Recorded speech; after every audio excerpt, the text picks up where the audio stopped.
सातव्या मुलीची सातवी मुलगी या मालिकेच्या आजच्या भागात आपण पाहणार आहोत. विरोचकाने इंद्राणीला ज्या ठिकाणी ठेवलेले असते त्या ठिकाणी विरोचक आणि शेखर पुन्हा येतात. तर इंद्राणी त्या ठिकाणीच असते, मात्र तिच्या डोक्यावर पडणारे पाणी बंद झालेले असते. रुपाली हसतच तिच्या जवळ जाते आणि त्या पाईपाकडे बघत म्हणते की पाणी कसं काय बंद झालं, आणि नंतर स्वतःशीच म्हणते की कदाचित पाणी संपलं असेल. आणि मग ती इंद्राणीचे केस ओढत म्हणते की झालं की नाही तुझं डोकं शांत. पण इंद्राणी तिला तिच्यापासून दूर व्हायला सांगते. आणि मग रुपाली तिला म्हणते की त्रिनयनेच्या लेकी आहात ना तुम्ही, काही झालं तरी तुमचा माज काही जाणार नाही. आता मी तुला शेवटचं विचारतीये, त्या श्लोकाचा अर्थ तू मला सांगणार आहेस की नाही. पण इंद्राणी नकारच देते. आणि मग त्यानंतर रुपाली तिथेच असणाऱ्या 2 तारा घेऊन येते आणि त्यांनी इंद्राणीला शॉक द्यायला सुरुवात करते. इंद्राणीला खूप त्रास होत असतो, पण ती ते सगळं काही सहन करते. आणि मग तिला आठवतं की तिने मागाशी स्वतःची सुटका करून घेतलेली असते आणि ती तेथून बाहेरही पडणार असते. मात्र तितक्यात तिला आठवतं की 4थ्या पेटीचं पान रुपालीकडे आहे आणि ते पान इथेच कुठेतरी आहे. मग ती त्या ठिकाणी शोधाशोध सुरू करते, पण तिला ते पान काही सापडत नाही. त्यामध्ये जो श्लोक असतो तो सुद्धा तिला फक्त अर्धवटच येत असतो. आणि त्यामुळे ती ठरवते की जोपर्यंत श्लोक माझ्या लक्षात राहत नाही, तो पाठ होत नाही, तोपर्यंत मी इथून बाहेर पडणार नाही. आणि मग ती पुन्हा नाटक करत तिथेच थांबते.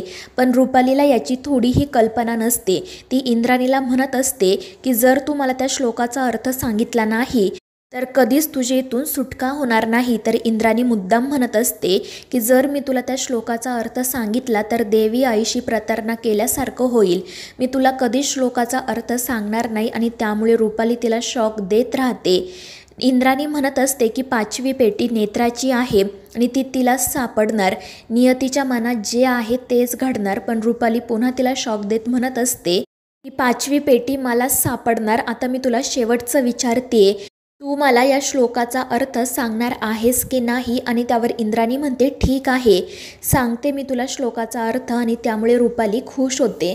दुसरीकडे अद्वैत आणि नेत्रा तेजसच्या रूममधून खाली येतात आणि ते दोघेजण विचार करत असतात की आपल्यापैकी एकाने इंद्राणी आत्यांना आणि शेखरला शोधण्यासाठी बाहेर जावे आणि दुसऱ्याने घरातच थांबावे. पण तितक्यात केतकी त्या ठिकाणी येते आणि ती त्या दोघांवर ओरडून म्हणते की तुम्हाला एकदा सांगितलेलं कळत नाहीये का, तुमच्या दोघांपैकी कोणीही घरातून बाहेर पडायचं नाही आणि तेजसच्या खोलीत सुद्धा जायचं नाही, नाहीतर मी तेजसच्या पायाखालील टेबल बाजूला काढेल आणि त्यामुळे त्याचा जीव जाईल.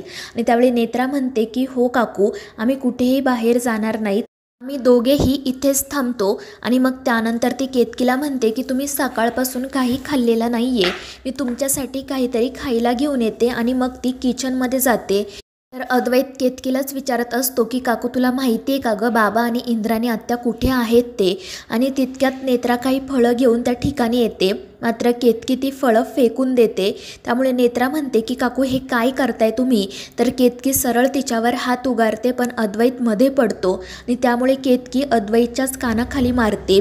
नेत्राला खूप वाईट वाटत असते. ती केतकीसोबत बोलायचा प्रयत्न करते, पण अद्वैतच तिला थांबवतो. आणि केतकी पुढे हात जोडून म्हणतो की काकू आम्हाला माफ कर, आता आम्ही काही बोलणार नाही. तर दुसरीकडे इंद्राणी मुद्दाम रुपालीला म्हणत असते की तो श्लोक तू पुन्हा एकदा मला सांग. आणि मग त्यानंतर रुपाली तिला तो श्लोक सांगते की घरं असे आहे कुठे, जे घरं खरे नसले तरी राहणारा राहतो तिथे. असे म्हणती तरी शोध ऊर्जा देवलोकांची कुठे रे साचते. काय आहे जे गुढीचे रोप उलटे भासते. ज्ञातही झाले तरी शक्य ना तिज स्पर्शाने. पावन प्रवाह 3 हेच अनिवार्य सांगणे. आणि मग रुपालीने हा श्लोक सांगितल्यावर इंद्राणी तो पाठही करते. तर रुपाली तिला विचारत असते की सांग आता मला याचा अर्थ. आणि त्यावर इंद्राणी म्हणते की या श्लोकाचा अर्थ असा आहे की राक्षसाने कितीही प्रयत्न केला तरी देवी आई त्याचा अंत नक्की करणार. आणि ते ऐकून रुपाली चिडते. ती म्हणते की मला या श्लोकाचा खरा अर्थ हवा आहे. तर इंद्राणी हसतच म्हणते की आता फक्त थोडाच वेळ शिल्लक आहे. त्यावर रुपाली विचारते कशासाठी. तर इंद्राणी म्हणते गदग्रहण संपण्यासाठी. आणि एकदा का गदग्रहणाचा काळ संपला की देवी आई तुझा अंत निश्चित करणार. आणि ते ऐकून रुपाली देखील घाबरते. तिला समजत नाही की इंद्राणीला गदग्रहणाच्या बाबतीत कसं कळलं. आणि मग त्यानंतर ती रागातच शेखरकडे जाते आणि त्याला सांगते की बिंडोक राजाध्यक्ष तुझ्या या सावत्र बहिणीला मारून टाक. मात्र त्यावेळी इंद्राणी पटकन बाजूला जाऊन उभी राहते, कारण तिने तिचे हात आधीच सोडवून घेतलेले असतात. ती फक्त नाटक करत त्या खुर्चीवर बसलेली असते आणि मग ती तिथूनच एक लाकूड घेते आणि ती रुपालीवर हल्ला करायला जाते. मात्र रुपाली शेखरला पुढे ढकलते, त्यामुळे ते लाकूड शेखरच्या डोक्याला लागते. तो बेशुद्ध होऊन खाली पडतो आणि मग त्यानंतर इंद्राणी रुपालीच्याही डोक्यात वार करते, त्यामुळे रुपालीसुद्धा बेशुद्ध होते. तर इंद्राणी शेखरला तिथून घेऊन जाण्याच्या प्रयत्नात असते, पण तिला ते शक्य होत नाही आणि मग ती एकटीच तेथून बाहेर पडते. दुसरीकडे केतकी नेत्रा आणि अद्वैतवर लक्ष ठेवून असते. तिचं डोकं खूप दुखत असतं, पण तरीसुद्धा ती जागची हालत नाही. तर नेत्रा आणि अद्वैतला शेखर आणि इंद्राणीची खूप काळजी वाटत असते. ते दोघेजण एकमेकांशी बोलत असतानाच अचानक इंद्राणी त्या ठिकाणी येते आणि तिला बघून या दोघांना खूप आनंद होतो. ते धावतच तिच्याकडे जातात. तर केतकी म्हणत असते की घराबाहेर जायचं नाही. त्यावर नेत्रा म्हणते की काकू, आम्ही घराबाहेर जात नाही आहे, इथेच आहोत. आणि मग ती पळतच जाऊन इंद्राणीला मिठी मारते. ते दोघेजण तिला खाली बसवतात, पटकन प्यायला पाणी देतात. इंद्राणीची अवस्था बघून त्यांना खूप वाईट वाटत असते. नेत्रा तिला विचारत असते की विरोचकाने तुमच्यासोबत नेमकं काय केलं. तर अद्वैत तिला विचारत असतो की इंद्राणी आत्या, बाबा कुठे आहेत. आणि त्यावेळी इंद्राणीला आठवतं की ती जेव्हा त्या ठिकाणाहून बाहेर पडली होती तेव्हा ती पुन्हा माघारी फिरली होती. तोपर्यंत शेखर आणि रुपाली पुन्हा शुद्धीवर आले होते.